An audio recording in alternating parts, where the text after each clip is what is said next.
Alaric Vance stood at the head of the long glass table, his jaw clenched so tightly it threatened to crack.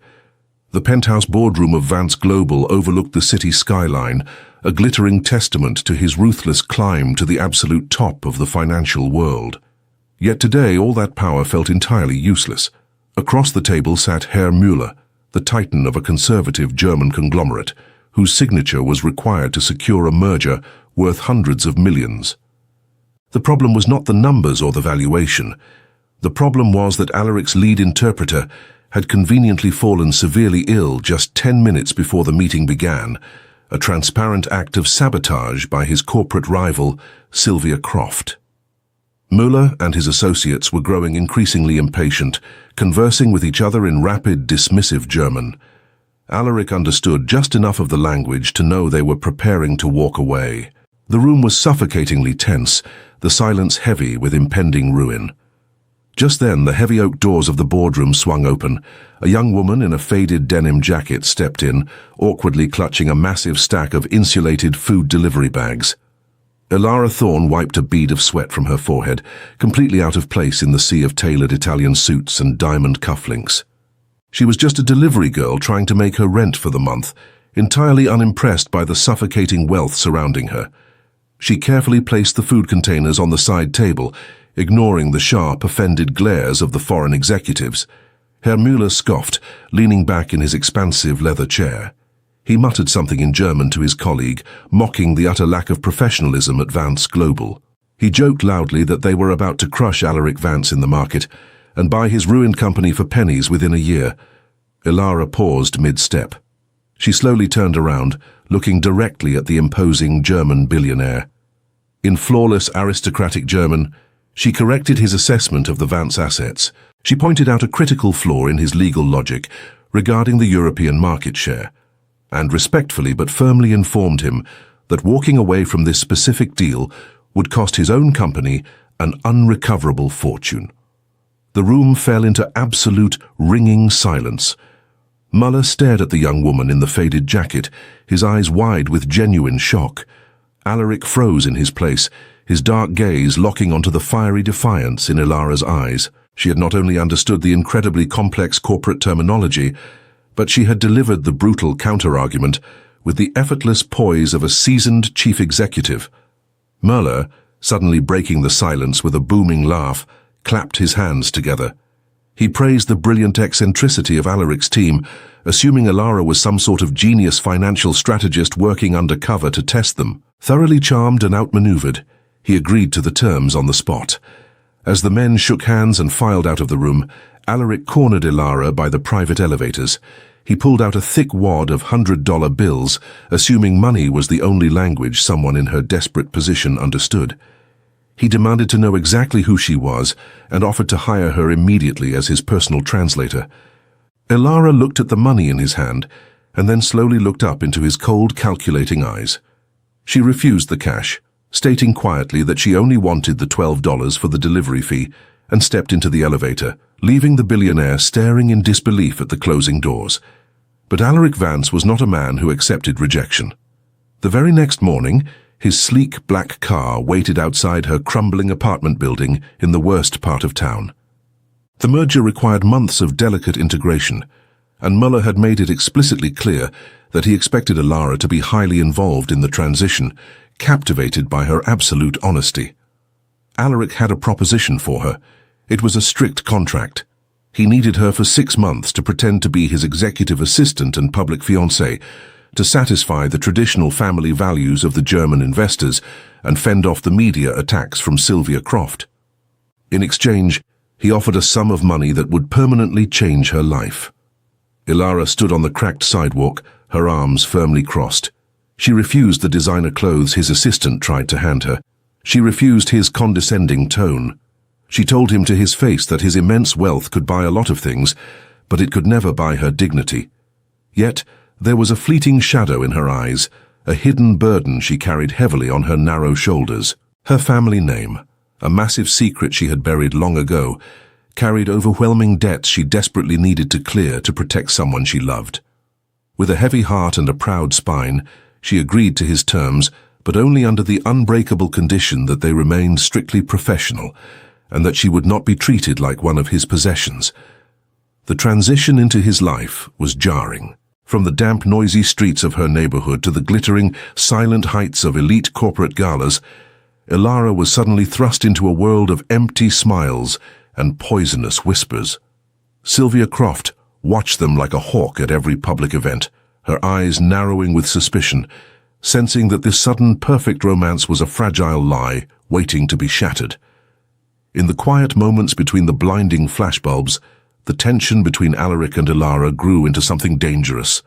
He was deeply infuriated by her absolute refusal to be controlled or bought, and she was deeply frustrated by the thick emotional walls he built around himself.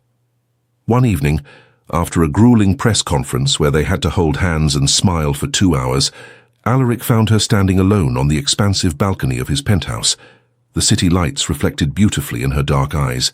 He had expected her to be overwhelmed by the luxury, to finally surrender to the glamour. Instead, she looked back at him and pointed out the echoing coldness of his massive home, quietly observing that a man who owned everything seemed to have absolutely nothing of value in his heart. For the first time in his life, Alaric did not have a sharp retort. He took a slow step closer, the space between them shrinking in the cool night air, suddenly realizing that the poor delivery girl was unraveling the hardened billionaire, piece by piece. The weeks turned into a fragile routine. They shared a roof, shared the quiet hours of the morning, but the distance between them remained carefully guarded. One afternoon, while Ilara was out attending a fitting for the upcoming charity gala, Alaric entered her temporary study to retrieve a mislaid file. On her desk, left open in a rare moment of carelessness, was a weathered leather ledger filled with intricate financial records written entirely in German. Alaric recognized the crest stamped on the pages: Thorn. It was not just a common surname. It was Thorn Shipping, a proud European maritime company that had been ruthlessly dismantled and swallowed by a predatory financial scheme 5 years ago. He stared at the faded ink, the realization hitting him like a physical blow. The brilliant young woman delivering his lunch was the exiled heir to a stolen empire, carrying the crushing debts of her ruined family in complete secrecy. When Ilara returned, she found him waiting in the shadows of the study, the ledger resting on the desk between them. The air in the room grew heavy and cold. She did not cry, nor did she apologize for the deception.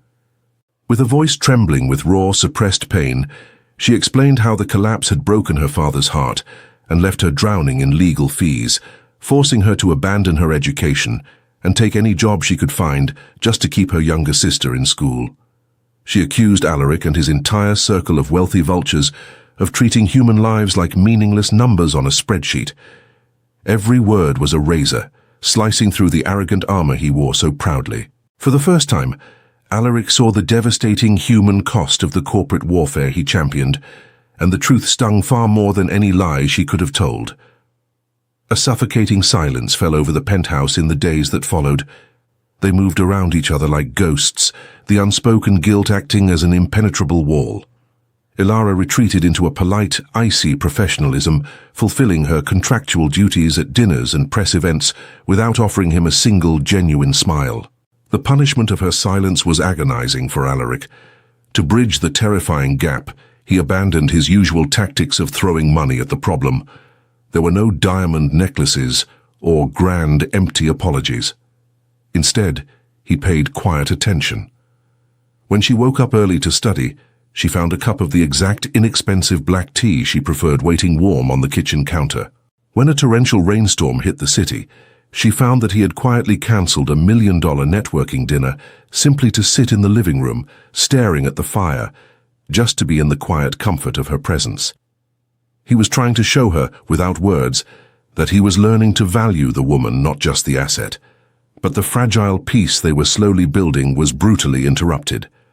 Sylvia Croft had not been idle.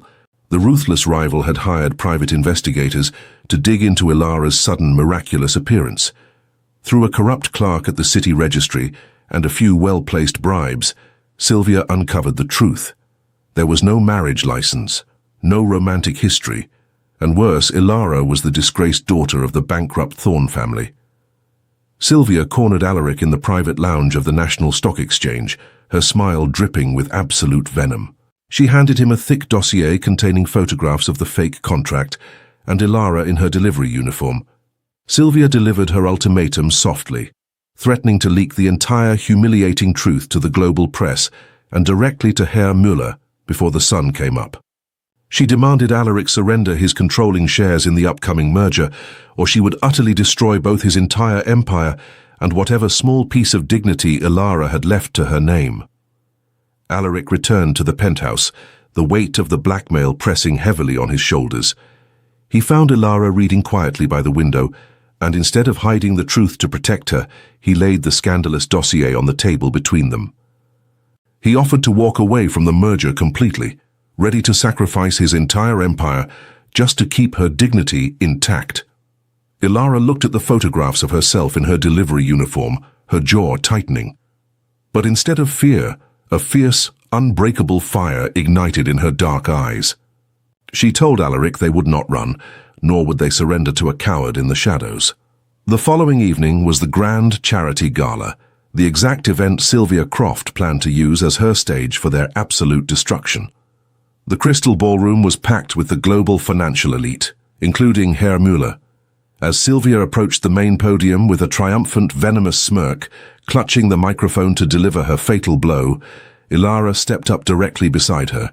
Before the rival could utter a single word, Ilara spoke clearly and powerfully to the silent crowd. With unshakable confidence, she revealed her true identity. She proudly announced she was the exiled daughter of Thorn Shipping, and openly confessed the origins of her protective arrangement with Alaric. A collective shocked gasp rippled through the elegant room. But she did not stop there. Alaric joined her at the podium, presenting a sleek leather folder of his own. He declared that while quietly investigating the tragic fall of Thorn Shipping, his vast legal team had uncovered the true architect of the illegal financial scheme. He read aloud the undeniable banking records, proving that Sylvia Croft had used illegal offshore shell companies to systematically ruin the Thorn family out of pure greed. The color completely drained from Sylvia's face as her own investors began murmuring in outrage and disgust. Within minutes, building security escorted the humiliated rival out of the ballroom, her reputation permanently and publicly destroyed in front of the very people she sought to impress. Herr Müller, deeply moved by their immense courage and absolute transparency, raised his glass in a silent, respectful toast, signaling his unwavering support for their future. Later that night, the penthouse was quiet once again. Alaric stood before Ilara in the center of the living room, holding their original binding contract. With slow, deliberate movements, he tore the heavy paper into pieces and let them fall to the floor. He looked deeply into her eyes, completely stripped of all his corporate armor and defensive pride. He told her that he did not want a contract, an arrangement, or a business asset. He offered a sincere, deeply vulnerable apology for the arrogant man he used to be, and promised to spend the rest of his life being the true partner she deserved. Ilara reached out, her hand resting gently against his chest, feeling his racing heartbeat, and finally allowed herself to smile. She pulled him close, kissing him not as a hired actress, but as a woman entirely and fiercely in love. 2 years passed, and the city skyline looked entirely different. Ilara stood at the head of a massive glass boardroom, watching the massive cargo ships roll into the bustling harbor under the newly restored banner of Thorn Maritime. She was no longer a struggling delivery girl, but the formidable, respected chief executive of her reclaimed family legacy. Alaric walked softly into the room, his eyes warm with profound pride, and wrapped his arms around his beautiful wife. They had built a massive, unstoppable empire together, not on secrets, lies, and contracts, but on unbreakable trust and genuine love. If this story touched your heart, share it with someone who needs to hear a good love story today. Subscribe to the channel to follow the next incredible stories. We will see you next time.